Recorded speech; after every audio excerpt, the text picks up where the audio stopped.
Hello everyone, आज हम जानेंगे यूपीएससी क्या है, यूपीएससी में एज लिमिट कितना है, रैंक डिवीजन कितना है और इसमें कितने अटेम्प्ट्स होते हैं। तो इसको पूरा जानेंगे आज हम लोग इस वीडियो में। और इसका सिलेबस जो है हम लोग नेक्स्ट वीडियो में जानेंगे। तो सबसे पहले यूपीएससी का फुल फॉर्म देख लीजिए।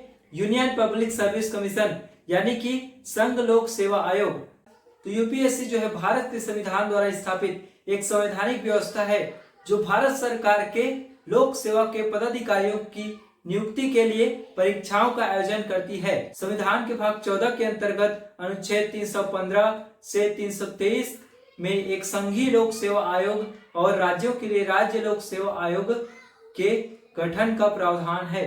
तो वर्तमान में यूपीएससी चेयरपर्सन है प्रीति सूदन और पूर्व चेयरपर्सन थे मनोज सोनी, जिनको 2023 में चेयरपर्सन बनाया गया, लेकिन कुछ कारणों के चलते उन्होंने 2024 में अपना इस्तीफा दे दिया और उनका कार्यकाल 2029 तक था।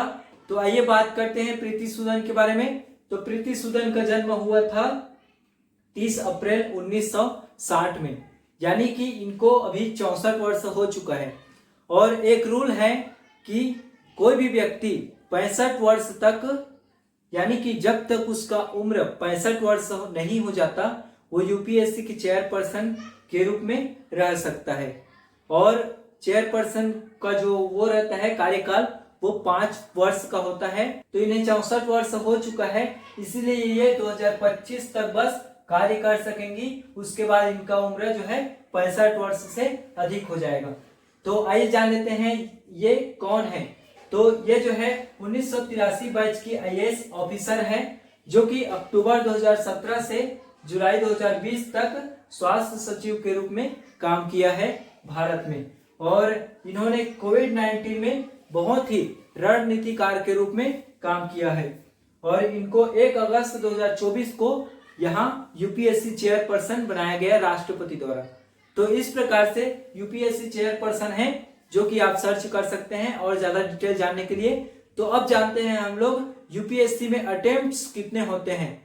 तो आज हम बात कर रहे हैं सिविल सर्विसेज एग्जामिनेशन के बारे में। जिस वर्ष आप अटेम्प्ट्स दे रहे हैं, अगर 1 अगस्त को आपको 21 वर्ष हो गया तो आप इस परीक्षा को दे सकते हैं। अगर आपका उम्र 21 वर्ष नहीं हुआ है तो आप इस एग्जाम में नहीं बैठ सकते। तो चलिए देखते हैं एज लिमिट कितना है और अटेम्प्ट्स कितने मिलते हैं।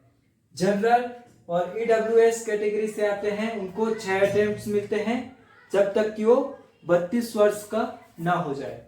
और ओबीसी कैटेगरी और दिव्यांग वर्ग के लिए 9 अटेम्प्ट्स मिलते हैं जब तक कि वो 35 वर्ष का ना हो जाए।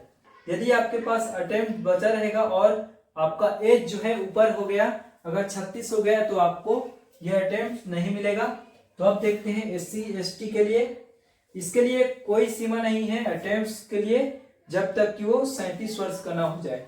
अगर आप पीडब्ल्यूबीडी से बिलोंग करते हैं तो आपको 42 वर्ष तक छूट है। और इसमें जो है, इसमें भी कैटेगरी होती है पीडब्ल्यूबीडी में कि आप जनरल और ईडब्ल्यूएस से हैं तो 6 अटेम्प्ट, ओबीसी और दिव्यांग वर्ग से हैं तो 9 अटेम्प्ट, एसटी एसटी के हैं तो आपको कोई सीमा नहीं। तो इस प्रकार से एज लिमिट और अटेम्प्ट्स हम लोग जान लिए। तो इस प्रकार से रैंक डिवीजन है फॉर आईएएस, आईपीएस, आईआरएस। तो चलिए देखते हैं जनरल कैटेगरी को।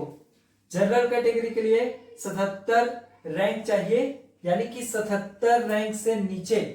आईएएस के लिए 228, आईपीएस के लिए 88, आईआरएस के लिए।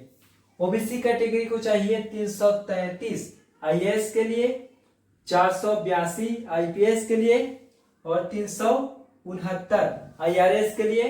यानी कि इससे नीचे नीचे इतना तक जाएगा तो वो आईएएस बन जाएगा। अब देखते हैं ईडब्ल्यूएस 320, ये जो है आईएएस के लिए है, 440 आईपीएस, 385 आईआरएस।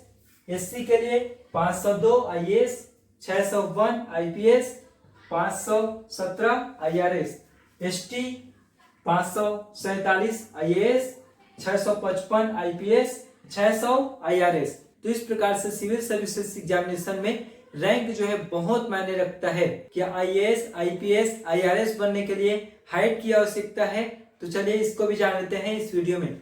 तो देख लेते हैं इसमें हाइट।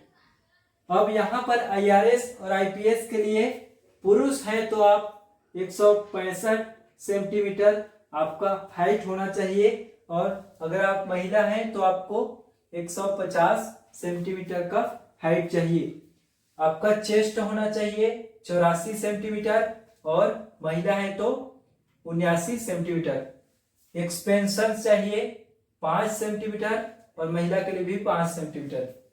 यहाँ पर IAS के लिए नो हाइट।